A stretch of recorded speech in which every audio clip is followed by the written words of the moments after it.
వర్గానికి చంద్రబాబు నాయుడు గారు ఇచ్చిన ఆధిపత్యం శ్రీ యోగేశ్వర నరేంద్ర వర్మ గారు గెలిచి అహంకారంలో బతుకుతున్నారు. ప్రజలంటే విలువ లేదు, వైసీపీ పార్టీలో పెద్దలంగా కూడా విలువ లేని పరిస్థితిలో ఇక్కడ ప్రజాప్రతినిధి ఉన్నాడు. ఆ అహంకారంలో అధికారం ఉంది కదా అని ఓమైనా చేస్తాననే అహంకారంలో కొన్ని కోట్ల రూపాయలు విలువైన ఇసుక అమ్ముకున్న పరిస్థితి మనం చూసాం. జగనన్న కాలంలో తక్కువ రేట్లు కొన్ని ఎక్కువ రేట్లు గవర్నమెంట్ కి అమ్ముకున్న పరిస్థితిని చూసాం. రియల్టర్స్ దగ్గర ఎకరానికి 10 లక్షలు డబ్బులు తీసుకున్న పరిస్థితి చూసాం. అలా కొన్ని కోటాను కోట్లు సంపాదించుకోవటం కాకుండా చిన్న చిన్నటికి కూడా పాల్పోవటం. ఉదాహరణకి వాళ్ళ ఇంట్లో మేకే ఆవు దూడ కూడా అక్కడ వ్యాపారస్తుల దగ్గర నుంచి నెలకు 6,500 ఆ గడ్డి కోసం తీసుకున్న గడ్డి తినే ఎమ్మెల్యే మన రఘుపతిని ఈ సందర్భంగా తెలియజేస్తాం. ఇటువంటి వ్యక్తి మనకు కావాలా? నీతికి నిజాయితీని నిలబడి మన ప్రాంతాన్ని డెవలప్ చేస్తున్నామని మనిషి కావాలని ఒక్కసారి ఆలోచించండి. ఇక్కడ పార్టీల మధ్యత్వం కాదు, ఇక్కడ ఒక అవినీతి పరుడికి నీతి నిజాయితీగా పనిచేసే నాకు మధ్య పోటీ. ఆ అవినీతి పరుడికి ఓటేస్తారా? నీతికి నిజాయితీకి నిలబడి కష్టపడి పనిచేసే నాకు ఓటేస్తారా అని మిమ్మల్ని అడుగుతున్నా. నాకు కొన్ని సిద్ధాంతాలు ఉన్నాయి. మంచితో ఉండాలి, నీతితో ఉండాలి, లంచాలు తీసుకోకూడదు, అవినీతి చేయకూడదు, 10 మందికి మేలు చేయాలి, సమన్వయం చేయాలి, సమిష్టి నాయకత్వం కావాలని నేను ముందుకెళ్తున్నా. మన ఊళ్ళో ఉన్న మనర పనిచేసే కొన్ని కార్యక్రమాలకి ఆయన సమరగీతం పాడారు. దానికి ఎవరో కాదు, మన రామరెడ్డి ఉదాహరణ. ఆయన చాలా బాధపడుతూ ఉంటాడు చెప్పి, తెలుగుదేశం పార్టీలో ఉంటే నేరమా? ప్రజాస్వామ్యంలో పార్టీల్లో ఉండకూడదా?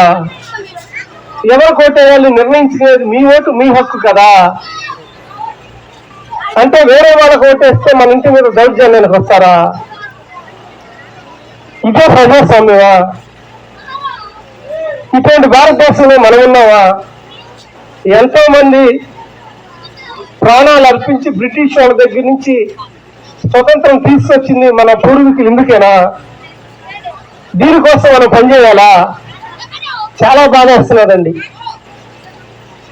పార్టీని పక్కన పెట్టండి, ప్రజాస్వామ్యాన్ని, ప్రజాస్వామ్య విలువల్ని, మనుషుల్ని, వాళ్ళ ప్రేమల్ని అందుకోలేని వ్యక్తులు ప్రజాప్రతినిధిగా ఉండాలా అని నేను అడుగుతున్నా.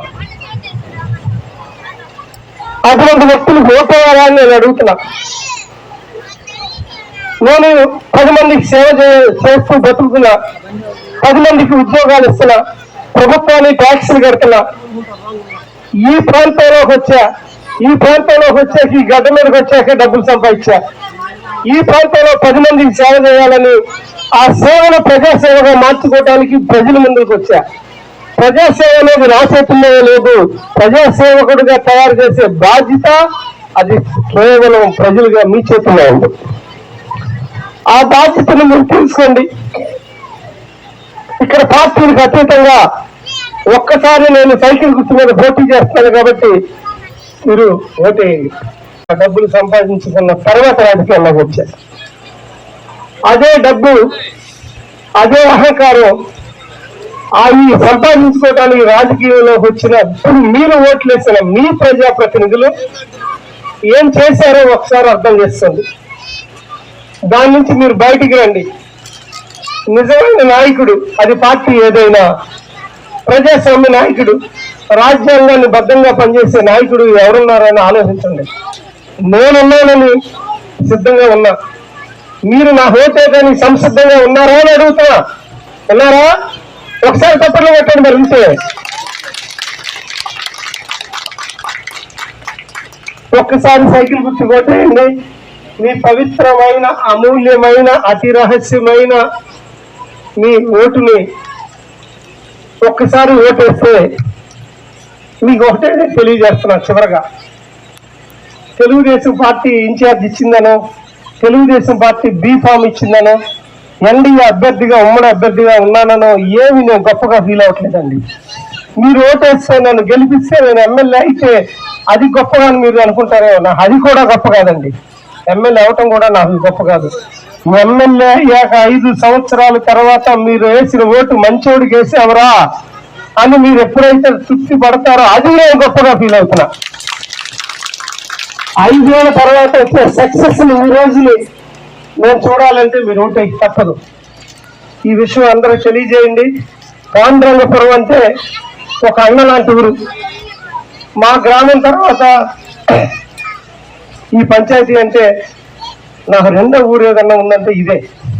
నేను పుట్టింది పెరిగింది పిట్లవరపాలెం అయినా డబ్బులు సంపాదించింది జీవితం ఏంటో తెలుస్తుంది ఈ గడ్డ మీదే.